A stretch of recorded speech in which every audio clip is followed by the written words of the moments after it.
Hey there, welcome back friends. Today we will try to understand the JSTL import and param tags. Now friends, when it comes to importing a file, we usually import a file which is of redundant nature. For example, there is a header of a web page, there is a footer of a web page. Header and footer are usually common throughout the website. So the redundant part is something which we need to skip and which we need to keep in separate files. Now for example, on this page the header section is very simple. Here is the header section where we have this title, then we are also making use of doc type and couple of more stuff. Now in our case, if I check out the previous example again, in every page we are keeping this particular part common. So it would be great if I cut this part and keep this separate. Now what would be the advantage of this? Definitely, if I update a single file, a single header file, the header would be updated throughout the application. So that's an advantage. So in here, first of all, we would be creating a new folder. Definitely, we will talk more about header and footer, so don't worry about it. So in here, let us create a new folder by the name of include. And inside this include folder, we would be creating a new JSP file by the name of header.jsp, and we will paste all of this information inside this header.jsp, right? But we will require this particular line, so let us cut this line from here and paste this in here. Apart from that, let us do one more thing.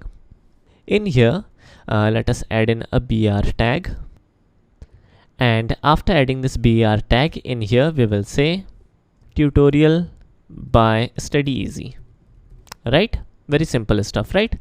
Now this particular section is the footer section. So again, we will cut this part and we will take it down the line again into a file whose name would be footer. And we will keep all of these things inside our footer file, right? Now, the advantage of keeping header and footer file separate is that our JSTL demo.jsp file is extremely simple, right? So this is definitely an advantage.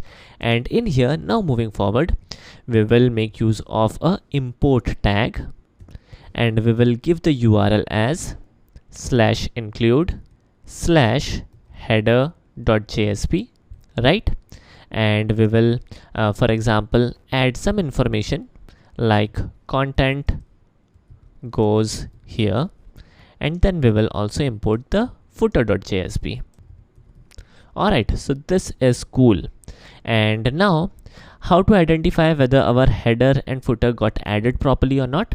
Definitely, if the header is added properly, then the title will say JSTL demo, and if the footer is added successfully, we would be able to see this text tutorial by Study Easy. Now finally, let us execute our JSTL demo.jsp file. Let me restart the server. It will take a couple of seconds. And here is the output. Definitely this particular line of code, content goes here, is from our JSTL demo.jsp file. This particular line, tutorial by Study Easy, is from footer.jsp, and finally this title bar, JSTL demo, comes from our header.jsp file.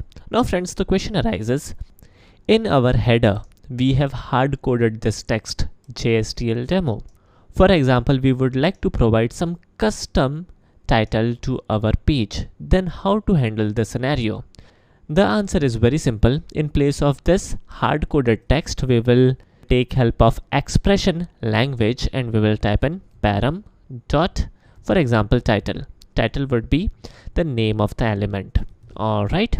And now moving forward, let us navigate to our JSTL demo.jsp page, and in here, in between these two tags, in between these two import tags, we will be making use of a yet another tag. This would be param tag. The name of the param would be title, and value would be, for example, new title. Alright, so this looks good to me, and let us do one small little thing. Let us add a separator in here. So I will add a couple of stars Alright, let me save the changes and let me rerun our file. And here is the output. Alright, so there is some kind of issue. Let me fix that. But the thing is, the title has been fixed, which is cool. Alright, so let me also add in yet another br tag in here. Alright, so now everything will look good. Alright, so this is good, and this is how we can like import files, and this is how we can also make use of this param tag. Alright, so that's it for today. I hope you guys enjoyed this video. Thanks for watching and take care.